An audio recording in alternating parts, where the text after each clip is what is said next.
isa po sa another type of this disability is yung permanent total disability. So basically, it is a condition wherein an irreversible state is reached and the member who is suffering therefrom is completely and permanently prevented from engaging in any gainful occupation. So hindi na po talaga makakapagtrabaho.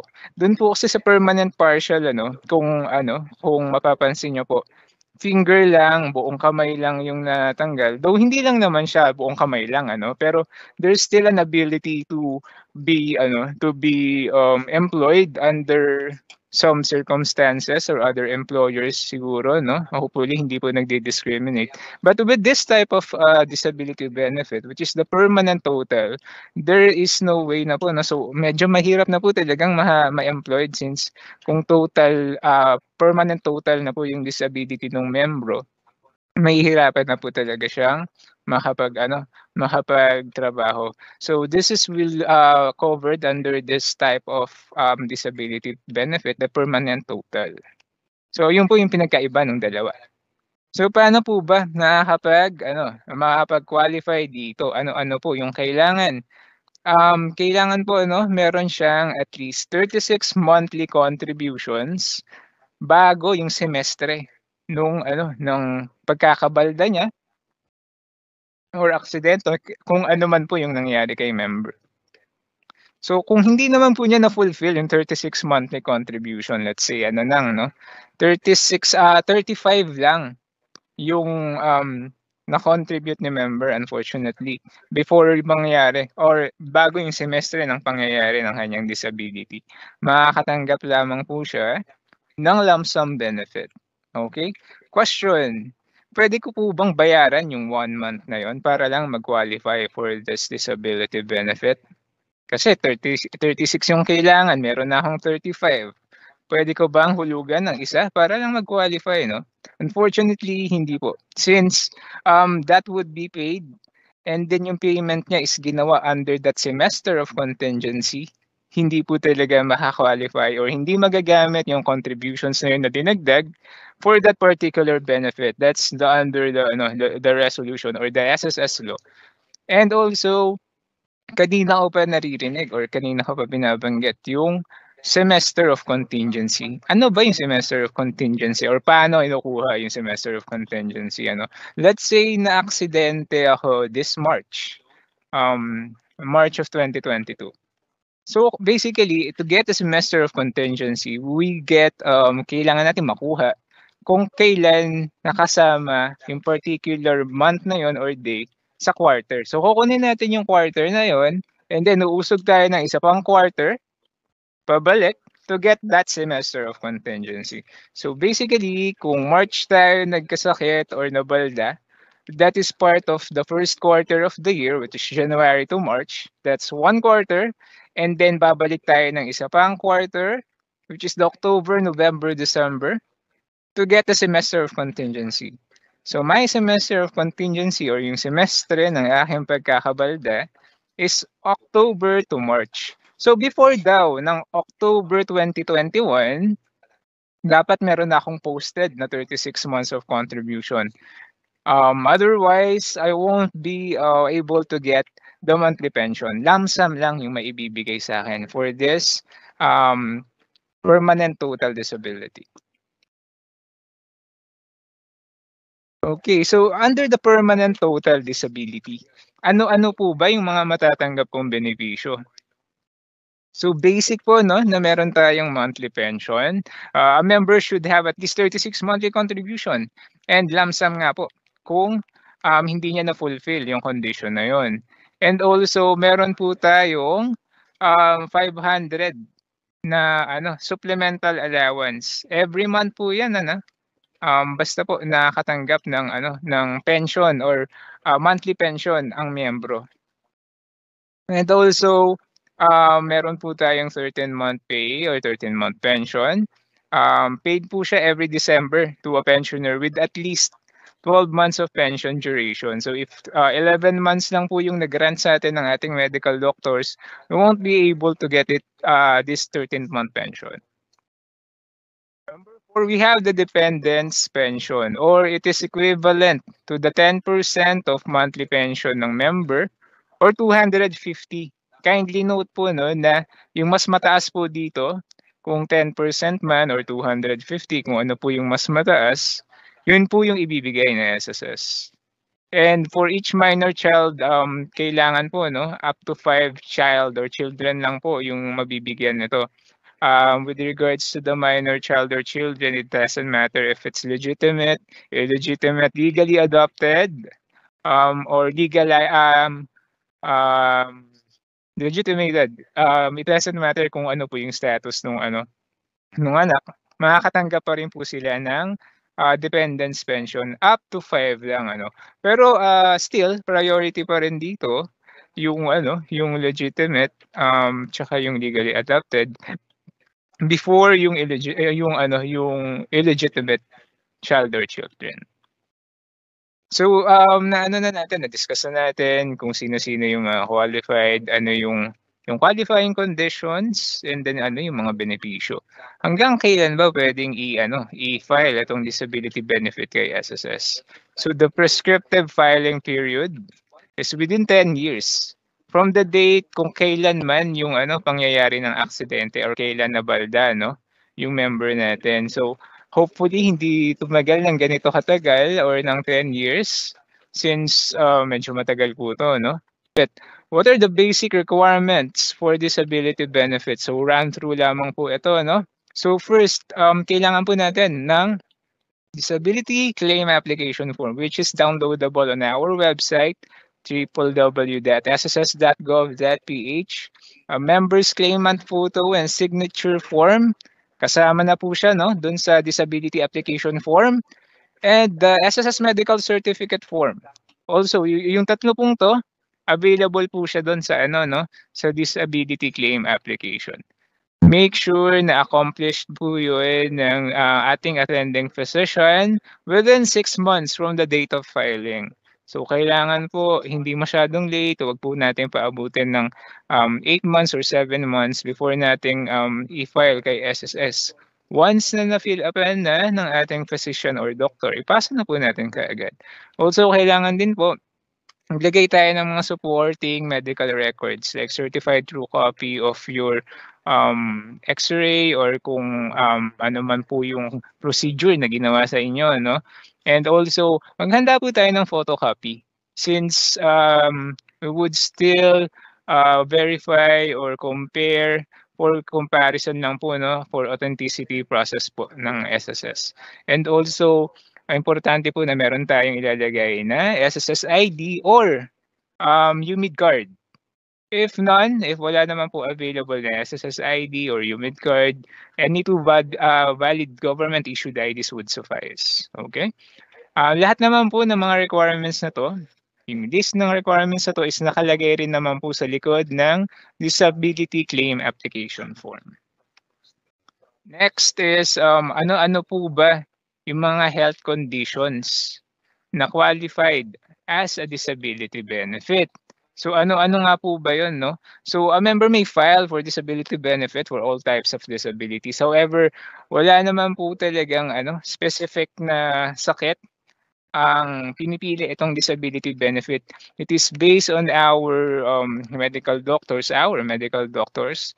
Sila po yung mag-a-assess since we are not trained professionals, so we are not in the place to say na this is for disability benefit. Only our medical doctor. So i-evaluate pa rin po yan ng ating mga doktor thoroughly to determine if that is entitled for a disability benefit, whether it's partial or total. Next, what if I have an existing loan balance? Maaari pa rin po ba akong mag-claim ng disability benefit? Pwede naman po, but all unpaid short-term member loans should be deducted in full from the proceeds of your total disability. Kung kailan po kayo nag-file ng disability benefit, kung kailan po nangyari yung ating disability benefit, doon lamang po matitigil yung pag-charge ng interest and penalties doon sa loan na inyo pong final dati or nakuha dati. And from there, ibabawas na po 'no, yung proceeds ng loan ninyo dun sa kung magkano amount po yung makukuha niyo for disability benefit. So, puwede pa rin naman pong mag-apply ng disability benefit kahit na po na meron kayong utang, ibabawas nga lang po yung proceeds dun sa inyong benepisyo. Next, gaano po ba katagal, nagla-last itong disability pension? So, as a total disability pensioner, meron pong ano 'no, lifetime benefit po 'to and allowance. Pero maaari po 'tong ma-suspend. If you recover or, sa ano 'no, na mas lumakas po kayo since nakapagtrabaho na rin po kayo. So, isa rin po 'yun sa mga factor kung na-employed naman po kayo kasi meron naman pong mga ano, mga, um individuals na physically incapacitated na po talaga but they can still talk and they can still be employed by talking or by speaking. So that's one of the ano 'no, exemption. Or ano po nalimutan niyo mag-comply sa AKOP or the Annual Confirmation of Pensioners or AKOP program since, kailangan po yearly, every birth month po ng disability pensioner is nag-a-apply po siya or nagko-comply siya sa AKOP para hindi po matigil or tuloy-tuloy pa rin po yung pension niya 'no. So brief lang po sa AKOP, ano-ano po ba yung way natin para makapag-AKOP. Kailangan po puwede po nating i-send 'to via Dropbox, via email sa pinakamalapit na opisina ng SSS, yung AKOP form po natin na downloadable sa ating website, and also yung medical certificate po 'no, na ginawa, within 1 year ng inyong birth month, um, government issued ID, photocopies po nun, and a selfie or a photo of you holding a newspaper, yung front page po or broadsheet ng newspaper, to determine kung kailan niyo po ano, kung dapat po makita po dun yung ano 'no, yung date and time or kung wala naman pong newspaper kahit po yung ticker or headline dun sa television. Picture po kayo kasama yung TV and nakikita po dun yung ticker, yung headline for that day, picture po nun, and yun po is yung ipapasa natin via email sa pinakamalapit na branch ng SSS or via Dropbox po 'no, nilalagay lang po natin sa sealed envelope. So hopefully po, marami tayong natutunan sa, topic natin this afternoon. If, meron po kayong kakilala 'no, na mag-aakop or magfa-file ng disability benefit, maaari po natin 'tong i-share sa kanila. Ano yung step by step procedure niya, yung walkthrough kumbaga, para makapag-avail or makakuha ng SSS disability benefit. Unang-una, kailangan po 'no, meron tayong application form and meron tayong documents to support yung claim natin. Yung form po natin available po siya sa mga branches ni SSS but also, for your own convenience, pwede naman po siyang i-download sa ating website at www.sss.gov.ph and, kindly note na ano po 'no, personal filing po 'to. As of now hindi pa po siya available through online since, you need to consider that, our doctors needs to assess each documents. So, kailangan po talaga ma-secure yung authenticity ng ating mga dokumentong ipapasa with regards to those ano, medical, records na ipapasa po natin.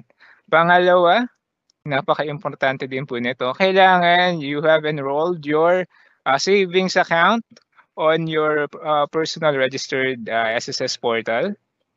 Kailangan po 'to since isa po sa mga kadalasang nangyayari is nare-reject yung claim ng member, just so happen na wala pa pong naka-enroll sa kanilang DAM. So, paano po ba magkaroon ng DAM 'no or paano po ba ma-enroll yung aking bank account? So, mabilisan lamang po, meron po tayong tatlong kailangan dito na i-upload under your disbursement account enrollment module. First is yung proof of account. Dun sa proof of account, much better po kung validated deposit slip since tatlo po 'no yung hinahanap natin sa ano, sa picture na yon, kailangan makikita yung bank name, account name, and account number. If wala naman validated deposit slip, pwede naman po yung ATM card. Just make sure na nung nakalagay po dun sa harapan ng card ninyo is your account number, not your ATM or card number, kasi magkaiba po yun. Pangalawang i-upload na photo is a picture of your government issued ID. Hopefully po, no, kamukha nyo pa rin po yung ID na yung picture sa ID na i-upload nyo. Dahil ang next requirement is a selfie or a photo of yourself holding that particular ID. Just to verify if that person is the same person who would apply for the disability benefit. These things are added to prevent yung yung mga nangyayaring cybercrimes natin. Is an added security feature ni SSS just to secure na yung benefit will go to the rightful person or beneficiary. Okay? Number 3, compile your application form and photocopies of your documents in a long brown envelope. Pakilagay lang din po yung pangalan sa inyong envelope. And make sure na hindi nyo po ilalagay doon yung inyong SSS number. Huwag po natin ilalagay ang ating SSS number and your cell phone number, since those data can be used para po mag-take advantage yung mga iba pong gumagawa ng cybercrime. So, be sure na yung ilalagay nyo pong yung cellphone number nyo and then yung email address is nakalagay sa mismong form, hindi po sa envelope. And be sure that those contact details are active and nagagamit po, nabubuksan po ninyo yung email. Number 4, submit your properly sealed envelope sa mga branches po natin, whether you're a walk-in or meron na po kayong appointment. There are some branches po na tumatanggap pa rin through Dropbox since there are no medical personnel present at that place. Kaya through Dropbox na lang po. But mostly naman po, majority of our branches here sa NCR po is tumatanggap na ng mga walk-in or via appointment po to file the disability benefit. Number 5, wait for an official notice from SSS. You will be notified through text or email or both. So make sure talaga na active and talagang ginagamit ninyo yung mga email and yung contact details na nilagay nyo sa form, since we'll be notify you through that. Number 6, you can monitor the approval or the status of your benefit through your My.SSS portal. So makikita po natin dyan kung for processing na ba, ano nang nangyayari. And also kung na-approve na, baka mag-check kayo kaagad ng inyong bank account kasi possible na approve na and yet wala pa rin po yung inyong yung inyong benepisyo dun sa mismong bank account niyo, because some of banks it would take around 10 to 14 banking days, which means banking days po hindi kasama yung Sabado, Linggo and holiday, before they credit it to your personal account. So ayun po, wag po tayo magtataka kung bakit yung minsan approve na or settle na yung inyong claim and yet wala pa rin po sa inyong bank account. Okay?